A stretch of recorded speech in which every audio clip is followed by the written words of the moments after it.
For 3,000 years, the pharaohs of ancient Egypt projected a very specific image to the world.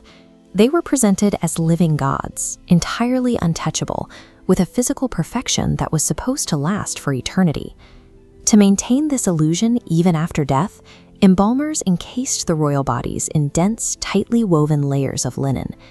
These bandages hid any physical flaws and permanently locked away the reality of their final moments. This created a massive problem for modern historians. For centuries, the only way to find out how these rulers actually died was to unwrap them, but doing so would destroy the very artifacts we were trying to study, keeping their true causes of death a permanent mystery. That problem was finally solved by the digital autopsy. Using medical CT scanners, machines that capture thousands of X-rays to build a highly detailed 3D model, scientists can now look straight through the linen without causing a single tear. And what they found beneath those wrappings completely shattered the myth of divine perfection. Instead of peaceful gods sleeping for eternity, the scans revealed a brutal reality of political assassination, battlefield executions, and terminal disease. Take Ramesses III. He ruled Egypt around 1155 BC as a dominant military leader, successfully defending the nation's borders from waves of foreign invaders. But his most lethal threat came from inside his own palace. His secondary wife, Tia, organized an assassination plot, known as the Harem Conspiracy, to eliminate the king and place her own son on the throne. For millennia, historians debated whether the plot actually succeeded. His preserved mummy looked perfectly peaceful, showing no exterior signs of violence. The only odd detail was an unusually thick covering of linen wrapped tight around his neck. In 2012, a CT scan finally looked underneath that specific bandage. The embalmers had deliberately hidden a fatal, deep laceration.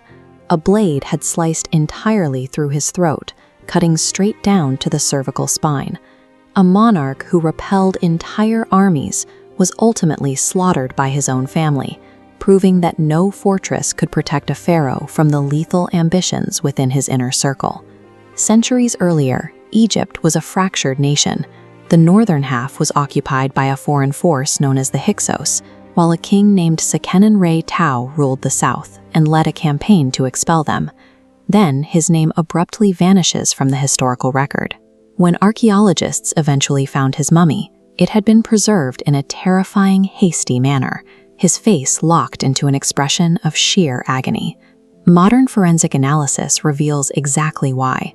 The positioning of his arms shows his hands were bound tightly behind his back before he died. He wasn't killed in the chaos of open combat. He was captured and executed. Digital models of his skeleton show the attack sequence. It began with a massive blow from an axe directly to the skull. Then, his captors followed up with multiple weapons. A deep stab wound pierced his neck, and another strike shattered his right cheekbone.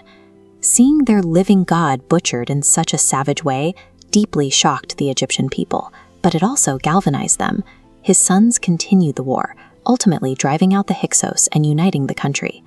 Of all the pharaohs buried in the royal tombs, King Tutankhamun is by far the most famous. He was discovered surrounded by unimaginable golden riches, yet his reign was incredibly short, ending in death at just 19 years old.